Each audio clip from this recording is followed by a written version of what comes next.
and we have to really escalate the noise we make so that we'll be heard.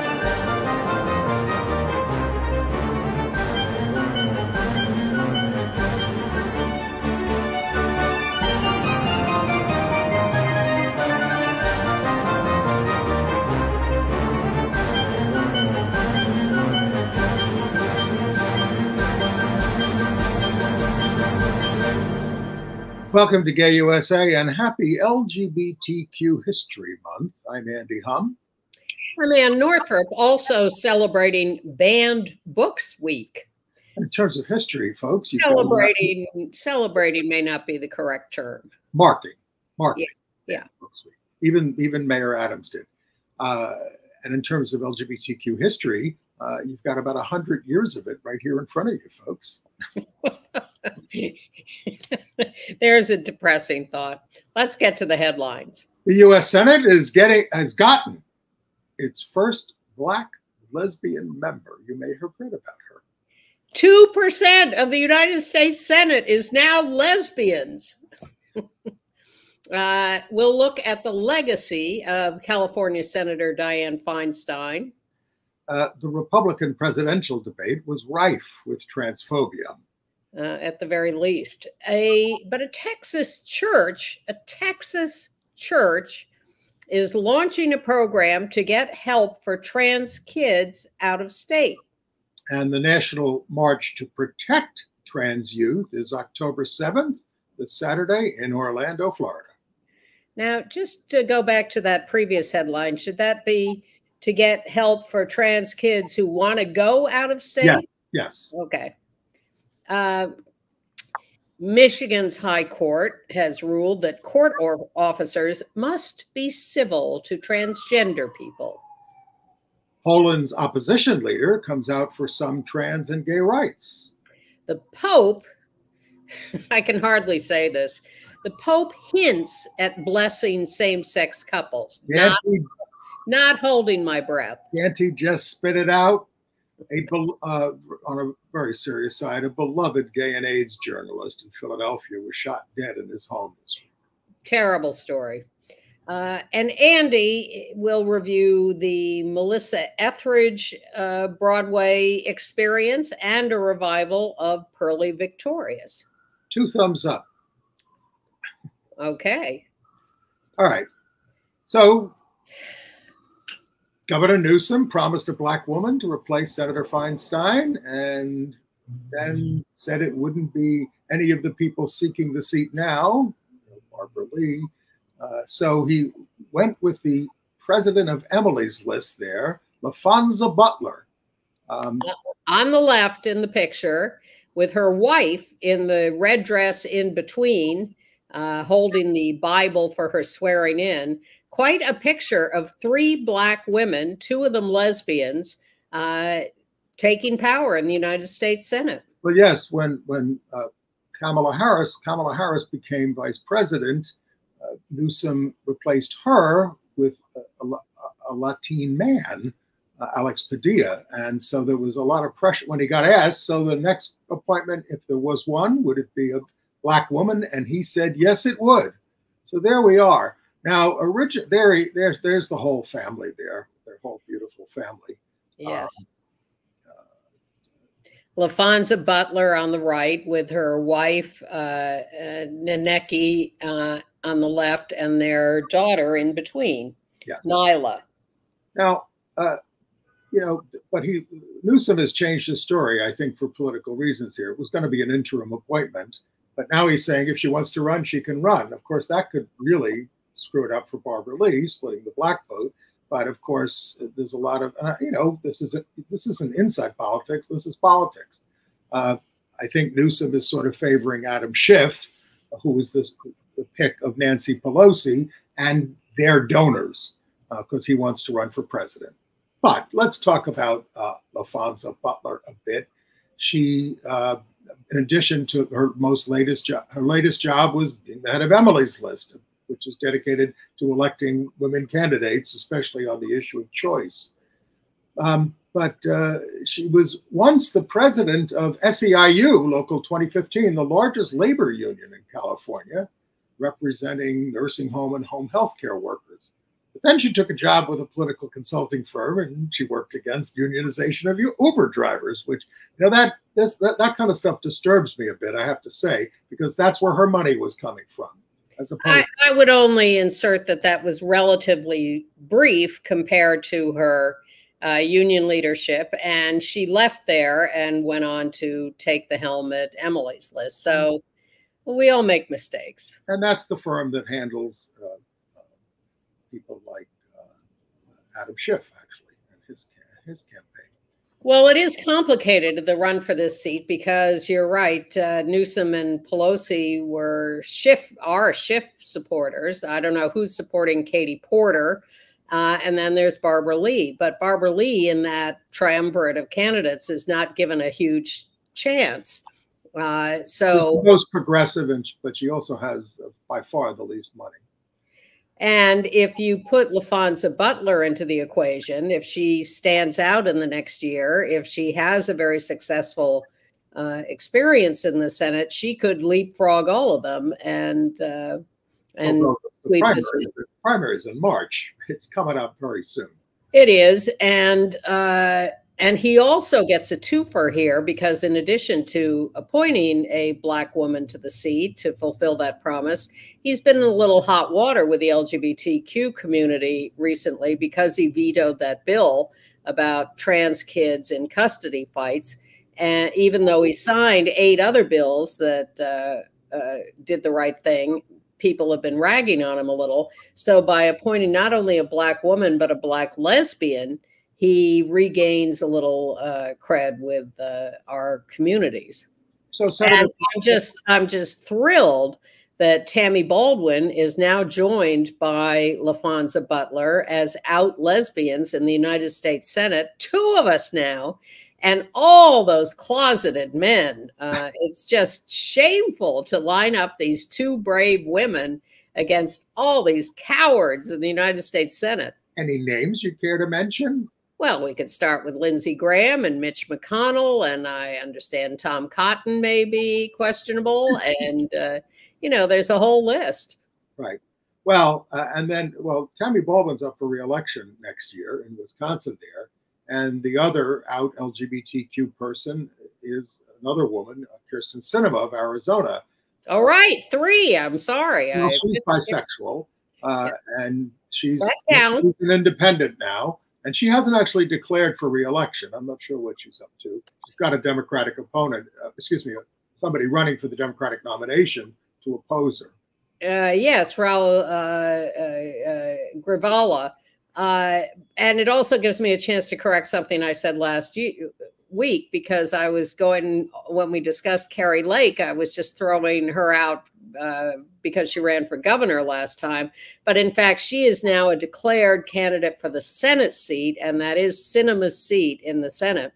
So it will be Carrie Lake on the Republican side, unless she comes up with an opponent too for the primaries, and Grivala running as a Democrat, and Sinema who knows what. Well, anyway, certainly it's history making. A lot of history made in the Congress this week. 3 out LGBTQ people in the United States Senate. Right. 3 women. That is progress. We're not doing that well Shocking. In many other sectors. But let's talk about the passing of Dianne Feinstein. Okay. Dead at the age of 90. Give the press credit for noting that she became mayor of San Francisco through the assassination of George Moscone when she was president of the Board of Supervisors. And of course, it was the time when Harvey Milk was killed at the same time by Dan White. And there she is marching in a memorial march for Harvey Milk.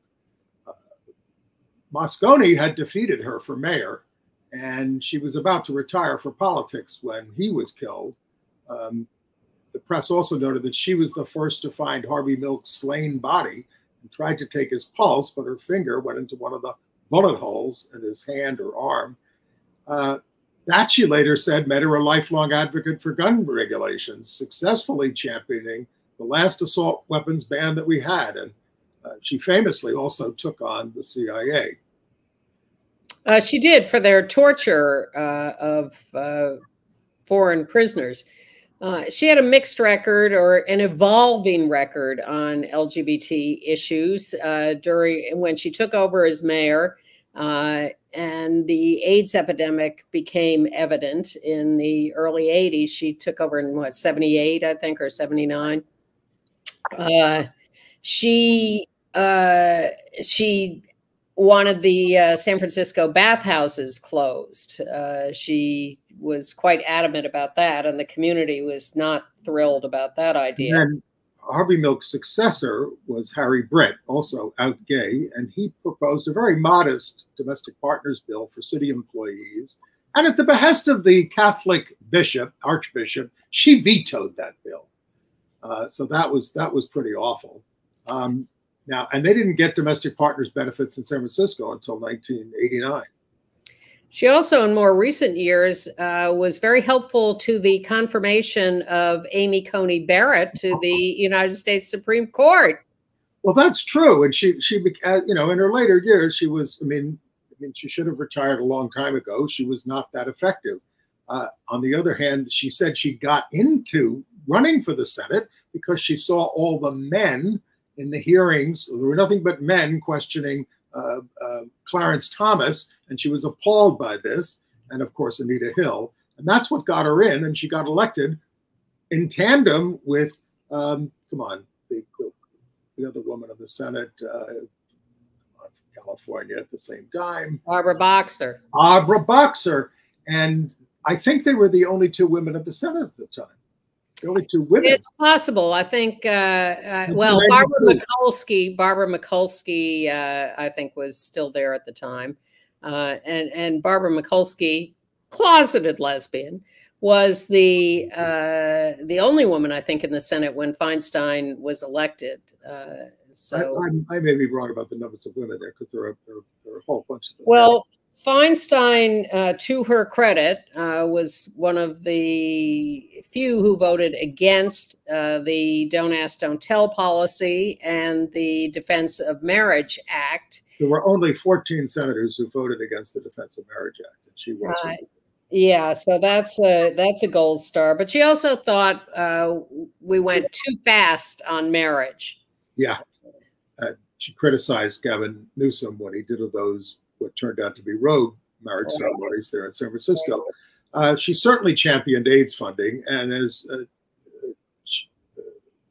she was basically a centrist, an institutionalist who would not acknowledge that the rules of the game had changed in Washington.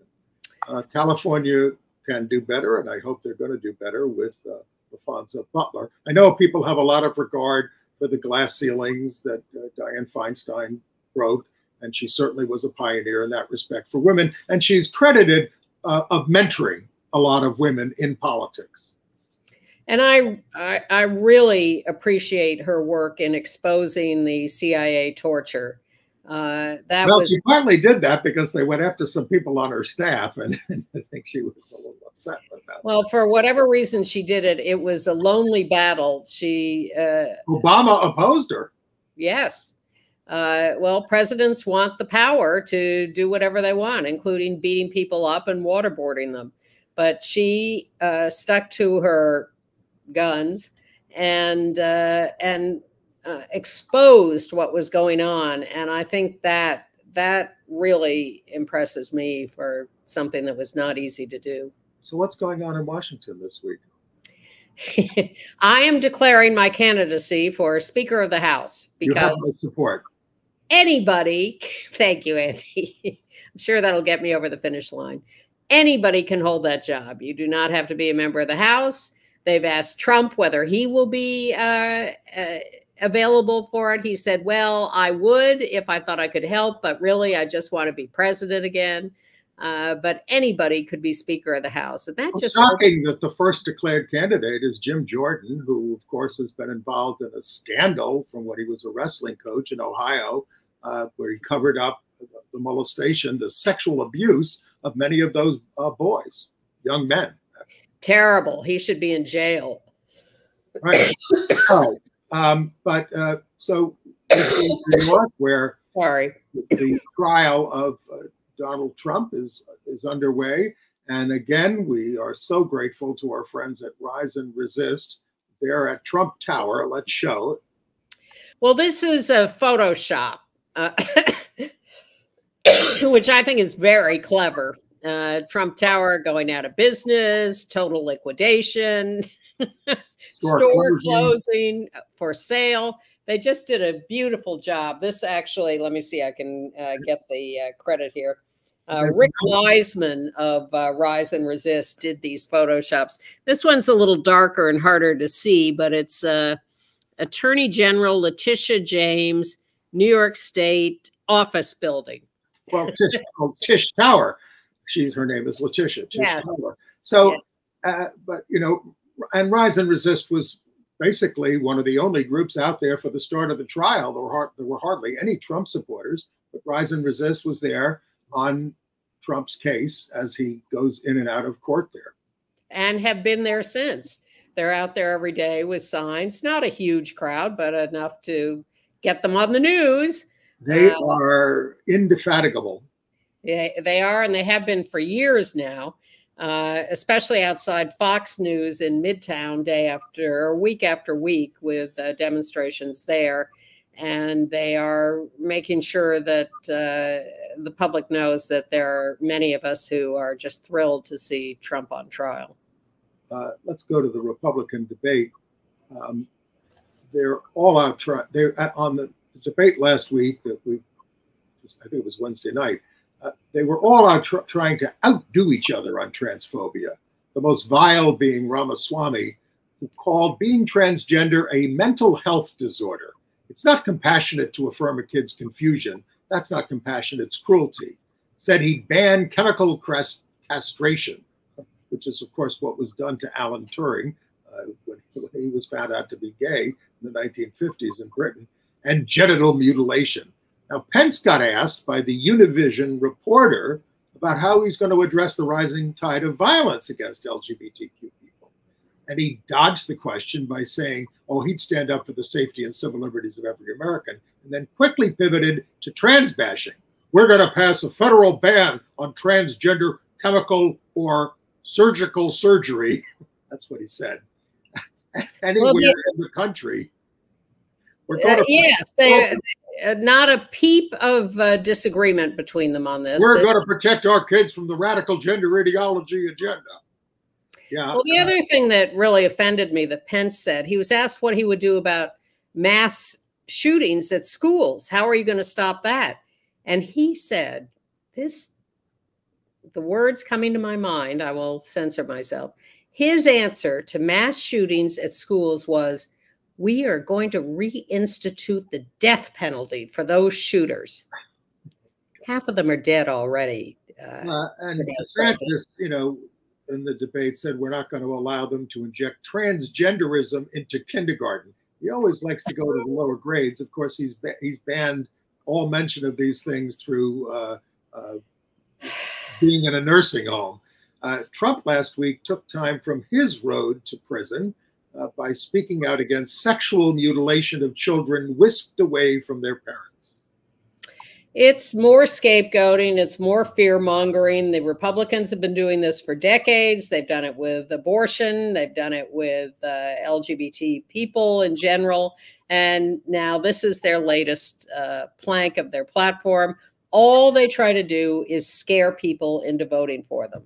Well, they're bringing the nation down.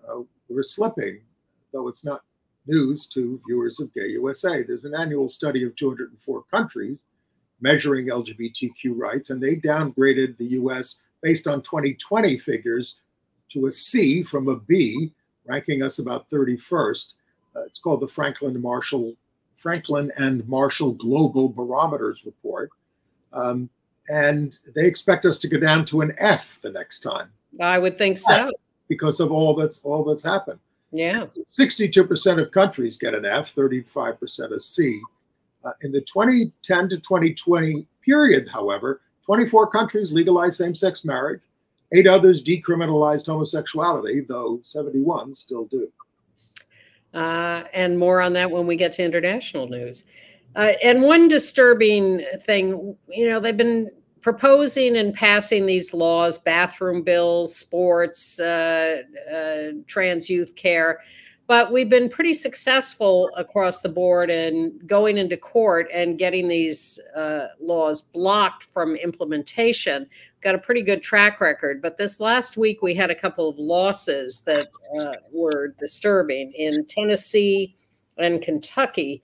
In Tennessee, the Sixth Circuit Court of Appeals, which is the higher court, of course, from the district court, refused to block a law that bans care for trans youth and ends current care, anyone currently being cared for with hormones or whatever, as of March 31st next year. Well, they ban all these like things like hormone therapy and beta blockers for trans care, but these same treatments may be available to other young people for any other reason.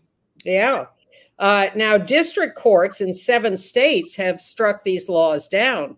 But as they go up to the next level, to these appeals courts, we are starting to get some different results. And there's a strange one in Nebraska that is a little mixed, I think, although I don't think anybody on our side is happy about this. But Nebraska has instituted some new regulations for trans youth. You can get hormones, puberty blockers, whatever, as a trans youth, but you have to go through 40 hours of clinically neutral, they call it clinically neutral therapy, although people are afraid this is conversion therapy actually and will not be neutral. And you also have to go through a 7-day waiting period, which this was all issued by their chief medical officer for the state, Timothy Tesmer, who was appointed by Republican Governor Pillen and has voiced his opposition to all forms of gender-affirming care for minors. The ACLU said that the required therapy was particularly onerous, given the fact that there aren't that many mental health providers in Nebraska. Exactly. And the regulations also bar any surgery for anyone under 19.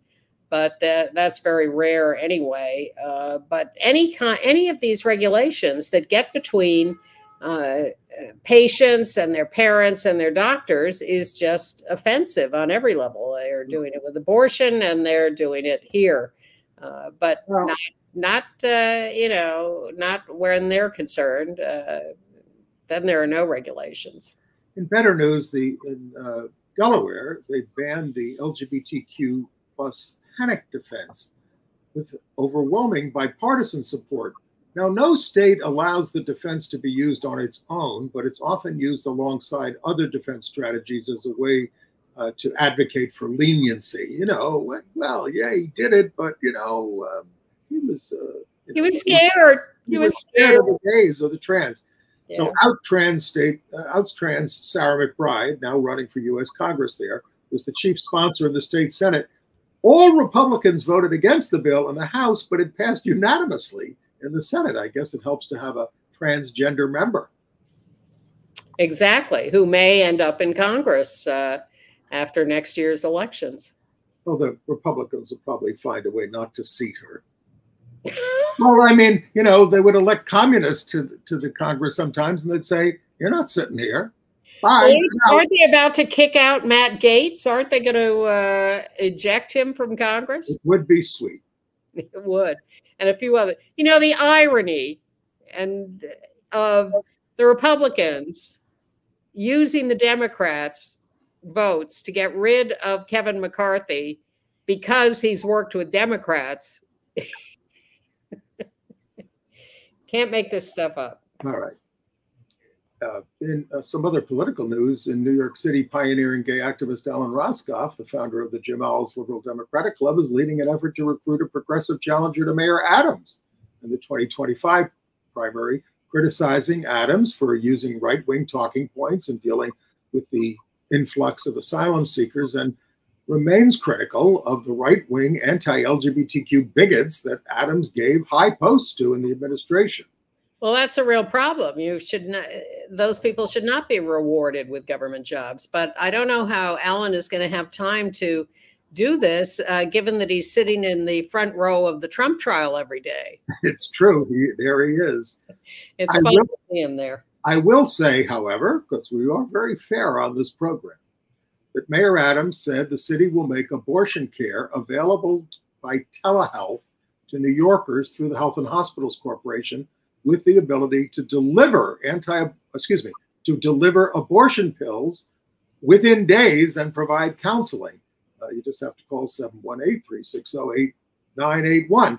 People from out of state would have to be staying here to receive the care, just like many come here to receive the care.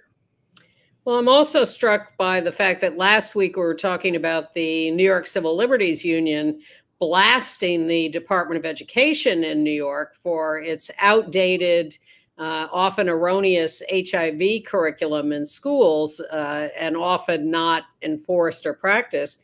And then this week we have the Department of Education in New York City publishing a new updated HIV curriculum for grades K through 12. Clearly, they didn't come up with this overnight. They've been working on this presumably a long time, and no one run it by me. We used to Those are the old days, Andy, when they would run things by us. Look, I was once invited when we worked for Hetrick Martin Institute for Lesbian and Gay Youth at the time to go to Albany for a whole week to rewrite the state AIDS education thing. This had to be in the 1990s, and we did a very fair, balanced job, you could say. And then it was objected to by the Bishop of Brooklyn, and they just shredded it based on that objection. Of course. Look, I was asked to write a draft of a Bill Clinton speech on HIV and AIDS, and that went right in the shredder. Someday I would like to hear you deliver it on the program. I might still have a copy of that. I will look eventually. We got a New York event to tell you about. Gay Liberation Front veteran Martha Shelley, who you saw on this show, is going to be on a panel with Gay Liberation Front's Perry Brass, Mark Siegel, Flavio Rondo, Mark Horn, and John Nebel on Sunday, October 15th at 3 p.m. It will be at the center, right? It will be live streamed at youtube.com at BGSQD. The link will be provided in our email. This is going to be Martha reading some from her book, The Gay Liberation Front, Making History. No, I'm sorry, that's the title of the event. The book title is We Set the Night on Fire, Igniting the Gay Revolution. It's a terrific book, and she talked about it here. And these are the pioneers. And they all have great stories to tell, and they're all fascinating to listen to. So that is Sunday, the 15th, a week from this Sunday at 3 p.m. at the center. By the way, before Congress stopped functioning entirely, disgraced Representative Lauren Boebert slipped an amendment into the Agriculture Appropriations Bill, banning the USDA from educating its leadership about LGBTQ employees in order to make LGBTQ employees feel safer in the workplace, which she terms leftist indoctrination. It passed by just 3 votes, including one Democrat, Ryan Fitzpatrick of Pennsylvania, unlikely to survive reconciliation with the Senate version of the bill. Well, this is what I'm nervous about. The Republicans are replacing their speaker because they didn't pass enough appropriations bills, among other things, before a deadline that was set. They still have a ton of them to pass. And every single one of those proposed bills is full of stuff like this. And even if they pass them, then the Senate will pass entirely different versions. And then they'll have to go to a conference committee. And with people who don't compromise. How are they going to reconcile these things? They aren't. So is that stuff going to stay in? Are the Democrats going to find a way to get the Republicans to agree to something that doesn't have those bad things? Hard to imagine. All right. In Salem, Massachusetts, the witch trials are back on. 25-year-old Mohammed Saeed Rajab was arrested for anti-LGBTQ vandalism throughout the historic town, targeting the Tabernacle Congregational Church, pride flags at the local animal shelter in Public Park, and several rainbow crosswalks. Cancel LGBTQ 2024. He spray painted on the church door. He has been charged with hate crimes. And in Fresno, California, out council member Annalisa Perea says that she is the target of anti-LGBT vandalism and slurs. They're coming after her directly. There's a lot of independent vigilantism sweeping the country. Right. And in Wisconsin, they're all revved up by their leaders. Of course. And in Door County, Wisconsin, they have passed a local ordinance that allows only U.S., state, county, MIA, and military branch flags on county flagpoles. This is targeted, of course, at pride flags, which have been flown on the county flagpole in celebration of Pride Month, or maybe History Month this month, but no more. And they also passed resolutions that life begins at conception, and that fetuses can be listed as tax dependents. We are going to get to some better news, but more bad news. Huntsville, Alabama, the library director ordered a mass relocation of LGBTQ books from the children's section to the adult section. The director said she cross-referenced a list of challenged titles, but that list does not exist in the Alabama Public Library Service. The director just looked for books with the words lesbian, gay, gender, a very bad word, identity, another very bad word. One got moved because the author's name was Mary Louise Gay. I went to high school with a girl whose first name was Gay. Yeah. Still is. She is not. And from your favorite town in California, Temecula, I won't make you say it this week, they removed the plus from LGBTQ in a local pride declaration because they're convinced that the plus means BDSM. Why not?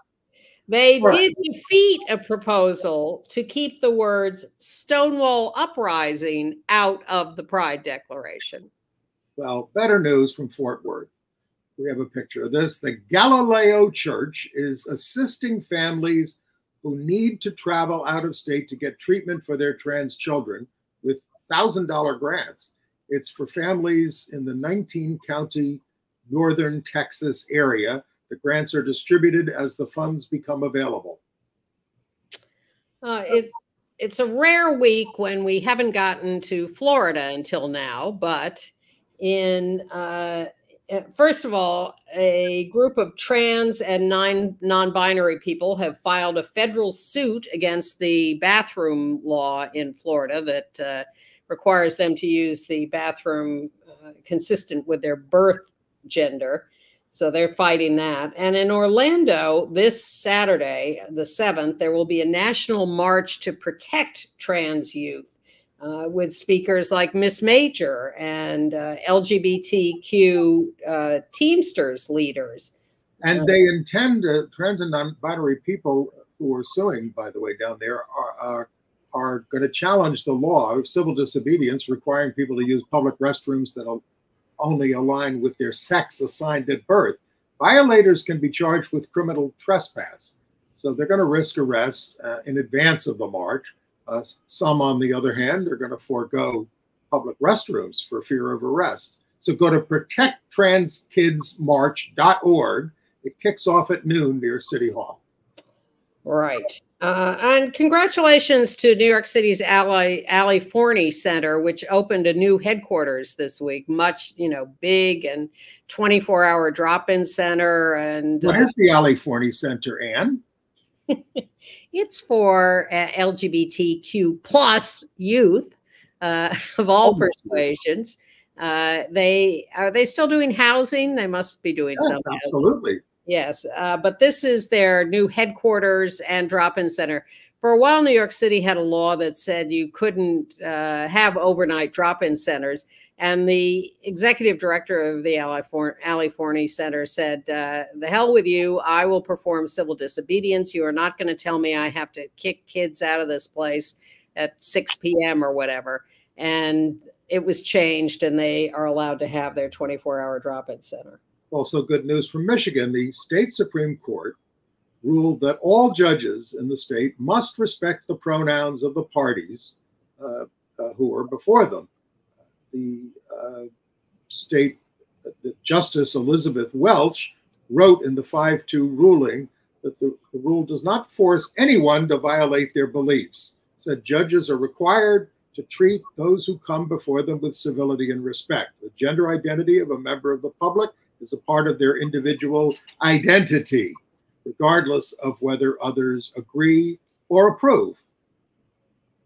Back to more bad news. In White Plains, New York, just north of New York City, a gender nonconforming lesbian, Jamelia J. Peters, is suing Starbucks. She had worked there for quite a while and had a great track record, but she was denied a promotion by a straight woman manager who complained that Jay looked gay and looked like a boy, and therefore promoted people who didn't. So Jay is suing. Good luck to her. Also in Illinois, a group calling itself New Trier Neighbors, New Trier being a northern suburb, has been going around posting posters around the neighborhood that are anti-LGBTQ, and that has provoked bomb threats at the schools in the neighborhood. In New York City, we have a picture of this. Advocates for justice for out gay Kowalski Trewick rallied outside police headquarters with elected officials to protest the NYPD's recommendation of no discipline for the 2 cops who killed him, and to demand that the police commissioner fire them. It's quite a moving picture. It is, and just a terrible, terrible story of a poor guy who was just gunned down in his kitchen while cooking.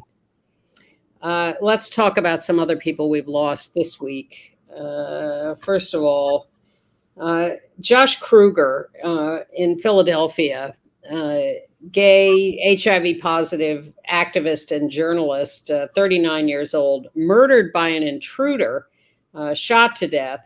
He was a very well-known and loved journalist and activist in Philadelphia, had been through some terrible times in his own life, struggling with addiction and homelessness, and come out the other side with a lot of courage and power. He'd also been the spokesperson for Philadelphia's Office of Homeless Services. Yes. He returned to journalism in 2021, writing about the LGBTQ community, city and state politics, and more, informed, as you say, by his own experiences. DA Larry Krasner said that Josh lifted up the most vulnerable and stigmatized people in our communities, particularly unhoused people living with addiction. And the mayor, Jim Kenney, praised his intelligence, creativity, and compassion in public service and writing. He lived with his best friend, a one-toothed cat named Mason, who you have heard has found a home. But what a story. You know, I mean, he posted on, it's a little confusing about his death. He posted on Facebook that a man he'd never seen before came to his home searching for their boyfriend and calling themselves Lady Diablo, the she-devil of the streets, and threatened him. So we don't know quite what happened here, do we? We do not, but we know that he was just peacefully at home when someone came into his house and shot him dead. So a lot of speculation, but no answers yet. He was known as I don't know whether he called himself this or someone else called him, a destroyer of stigma and bureaucratic silos. Yeah, you know, he just had an article in Paz Magazine about going off his HIV meds. I'm going off my HIV meds because he was taking the injections and how he was making the transition to that. So he was very, very involved in all the issues of the day. I think he was a cover boy for Paz. All right, and then in a nursing home in Connecticut, Beverly Willis, 95 years old, architect, actually an artist first and muralist, and became an architect. Survived by her. Wait, is her wife still alive? Wanda Brubisky. Survived by her spouse, Wanda. Yes, who was an architectural historian. Yeah, she was. Beverly was just relentless in supporting women in architecture and all fields. She created a foundation to do that. She has a website listing like the 50 greatest women architects. She made a film about New York City, a city built by women, including the woman who built the Brooklyn Bridge. Yeah. And the building you saw behind her in that picture, if you can put it up again, yeah, the picture, is the San Francisco Ballet Building, the first building built specifically for a ballet company, a really magnificent building. Back in 1983. She was self-taught. She ran her own firm. She started a foundation in New York. She was a leader. And also known for rehabbing historic buildings to modern use. And then in Puerto Rico, a trans man, Luis Angel Diaz Castro, 22 years old, murdered by his ex-domestic partner. He had reported him for domestic violence, but that evidently was not enough to save his life. And in other crime news, the former CEO of Abercrombie and Fitch, Mike Jeffries, was exposed by a BBC documentary of engaging in sex trafficking of male models that he hired or auditioned at U.S. events and around the world. 8 men have come forward. They were told that the events would not involve sex, and then they were ordered to submit to oral sex or to have sex with on him, or he would have oral sex on them, or they would have sex with each other. He says it was all consensual, but a federal investigation has been called for about what he was up to. Well, he sounds like the Jeffrey Epstein of the gay world. Very similar. Guys offered modeling jobs, brought into a situation, coerced into sex, handed large amounts of cash afterwards. The only thing I would say might be different is these were young men, but they were not 14-year-olds, which was more what Jeffrey Epstein was doing. So there's some question about to what extent these guys were forced, but they were certainly put in untenable situations. All right. International news. Well, the opposition leader in Poland, Donald Tusk, first of all, they had a massive rally. I mean, 1 million people in Warsaw ahead of the election. Promises that if his centrist party is elected, that Poland will legally recognize same-sex partnerships, not marriage, and it will be easier for transgender people to self-identify. The ruling conservatives are running on bashing LGBTQ rights. Tusk said in response to a student question, "Love deserves respect." Well, let's not forget that this is a country that a couple of years ago was declaring LGBT-free zones, yes, and that has been tremendously terrible to LGBT people under these right-wing governments for some years now. So for him to emerge as a popular figure seems astonishing. Well, he's trailing in the polls 38-30, but that's just 38-30. Nobody's over 50%. So whoever comes in first is going to need smaller parties to form a government. But will it be a rigged election? Well, it is. I mean, this 1 million people rally that his party had was barely covered on state television. They just don't cover things. I don't have a lot of faith that any more than I have faith that you can have a free and fair election in Russia or China or lots of other places. I am concerned about whether you can do that in Poland. Let's talk about the Holy Father. You go right ahead. So, in response to a challenge from right-wing clerics, he suggested that people in same-sex unions could be blessed by Catholic priests on a case-by-case basis. He said marriage could only be between a man and a woman, but that when you ask for a blessing, You're expressing a request for help from God, a prayer to be able to live better. The clergy, he wrote, must show pastoral prudence and adequately discern if there are forms of blessing requested by one or various people which do not convey a wrong concept of marriage. That's a lot of gobbledygook. I mean, just don't mistake this for legalizing same-sex marriage. It is an advance on his last pronouncement that the church couldn't bless same-sex unions because they could not bless sin. Inch by inch. And this is all in the context of a synod that is taking place momentarily, where they're expected to discuss this possibility and discuss the place of women in the church and, Well, no gay delegates to this thing. Well, openly gay delegates, I imagine half the. Yeah, let's do that.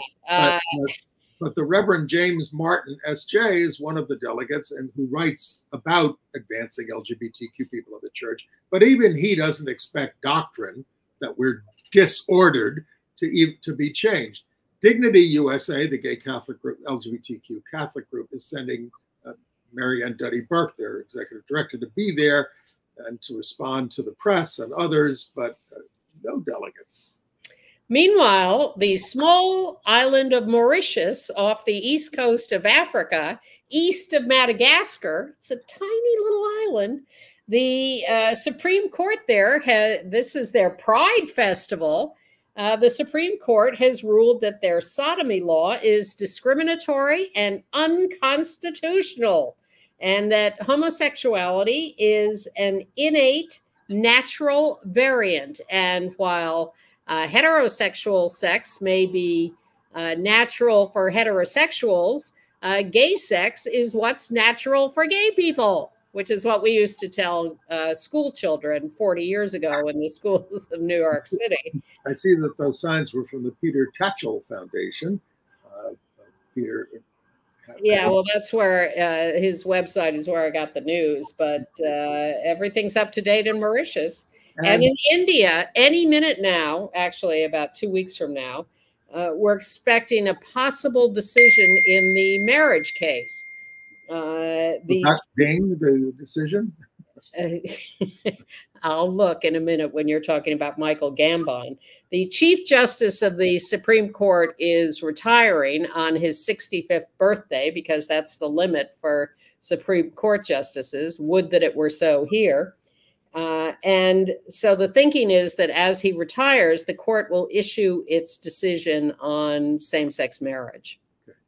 Cross your fingers. I do want to mention the passing of the great Gambon. Michael Gambon, the actor, has died at 82. He was really an actor's actor on stage and screen. Most people seem to know him for playing Dumbledore in the Harry Potter movies, but also the singing detective years ago. Shakespeare, David Hare's Skylight. I saw him on Broadway.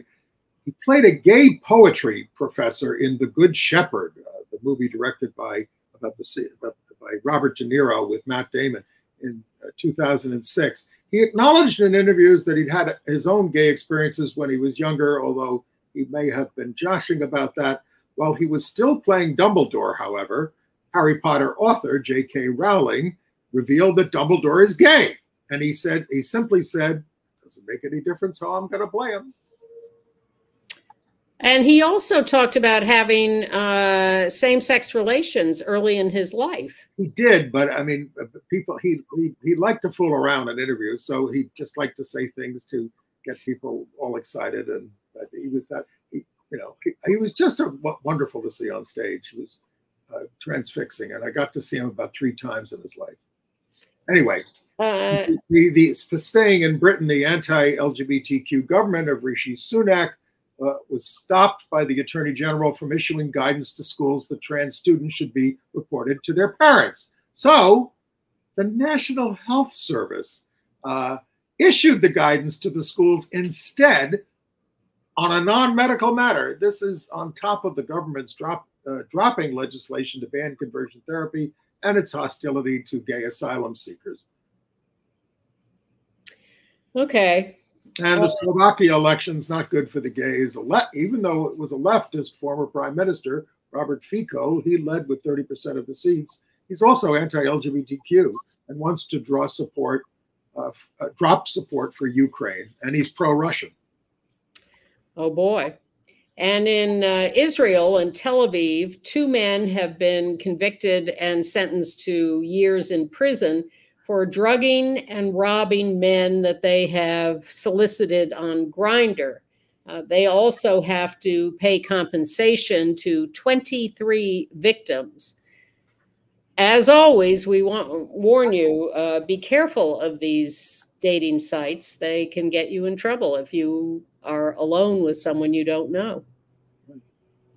Well, the latest scam is going after young men, teenagers, teenage boys especially, pretending to be a girl, flirting with them, getting a nude picture, and then extorting them. So watch out for that. Watch out for that as well, boys. Really, I know you're famously ruled by hormones at that age, but you got to be a little smarter and a little careful about what you're doing. And I wish they'd be more. Can we move to AIDS news? Yes. Be more careful. George W. Bush, whose perhaps one saving grace was getting the PEPFAR program going, Global AIDS Initiative, called on Congress to reauthorize the program for 5 more years and said it would be a national shame if it was allowed to expire. I don't think shame is in the modern Republican vocabulary, however. Bush wrote that it's stalled over questions about whether the program is sufficiently pro-life. He wrote that there is no program more pro-life than one that has saved 25 million lives. But Representative Chris Smith, we got a picture of him there, of New Jersey, has been holding it up, claiming the Biden guidance on PEPFAR has led to funds going towards abortion rights movements in foreign countries. PEPFAR does not fund abortion, but these Republicans believe in forced birth. Well, this fight's been going on for decades, ever since this program was first invented, and others too. They've gone through some years where they were quite explicit about banning any PEPFAR funds going to agencies in Africa that referred people to abortions, supplied abortions, whatever, completely separately from their HIV work. And then Obama got rid of that rule, and now Chris Smith wants it back. Chris Smith is a notorious and relentless anti-abortion campaigner, and he's just raised this all over again. It doesn't make any sense, but this is his opportunity to get some publicity, raise money for himself, whatever. But this, if you start linking in this kind of way, you can destroy all sorts of things around the world, depending on what's going on at any given agency or company. And this is just shameful that he's doing this, but this is what he's doing. No shame.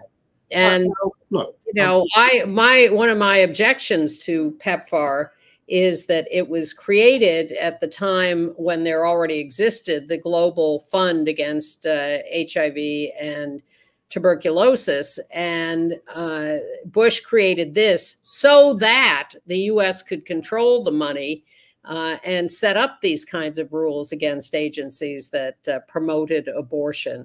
And I thought it was very arrogant and jingoistic to set up this program as opposed to just giving the money to the Global Fund. Back to the United Kingdom, now shoplifting in retail is certainly a problem, but Richard Walker, the CEO of the supermarket chain Iceland there, falsely claimed that 3 of his workers had contracted HIV after needle attacks by looters. The Terrence Higgins Trust, the AIDS group there, called on him to apologize. He took 6 days to correct the story, but did not apologize.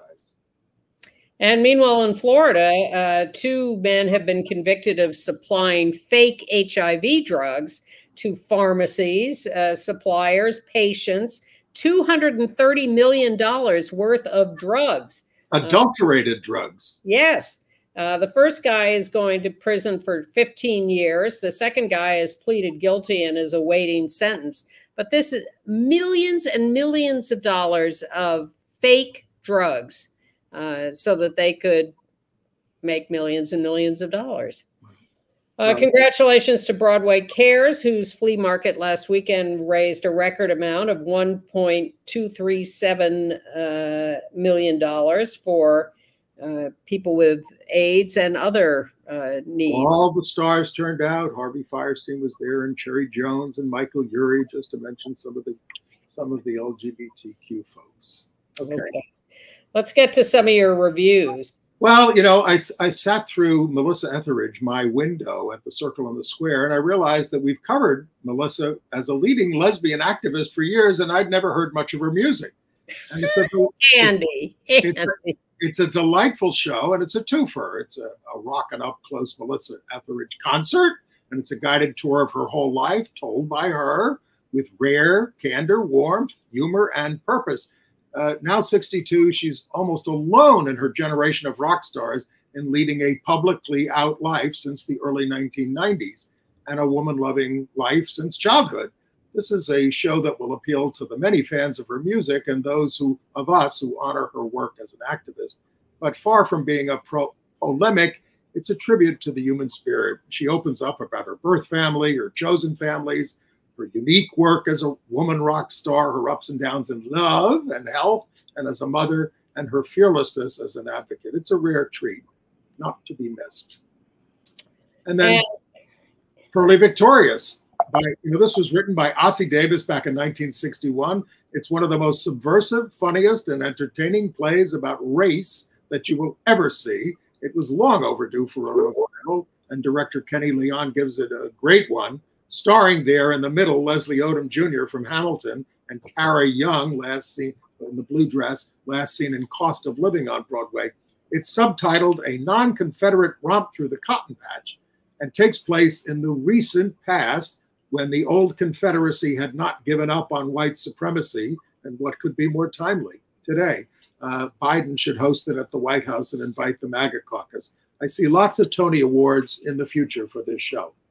Yeah, it seems to be getting great rave reviews. I never saw it in its original production or now, but Eleanor Roosevelt gave it a great review, and it's on the front of the theater. Well, I had this assumption that it was sort of old-fashioned, so I'm delighted. Not at all. Ossie Davis, you know. Okay. Anyway. Yeah. All right. The United Kingdom show Naked Attraction is on Max now. I've seen it on TV in London. Contestants choose among 6 naked contestants, part of their bodies revealed in stages. It's harmless, but not very sexy, but it does include same-sex contestants. Okay. And one more event this weekend on Saturday at the center here in New York City, at 208 West 13th Street at 3 p.m., a tribute to Urvashi Vad, who we lost. And it's going to be quite an extravaganza, and it will include a film by Joan Byron. So that's this Saturday at 3 p.m. at the center. And we're also out of time. I'll just alert you to 2 gay films coming out. Birder, not with Christian Cooper, on there. It's going to be at the Seattle Queer Film Festival. And Down Low, which is going to be on digital platforms on October 10th. Bye.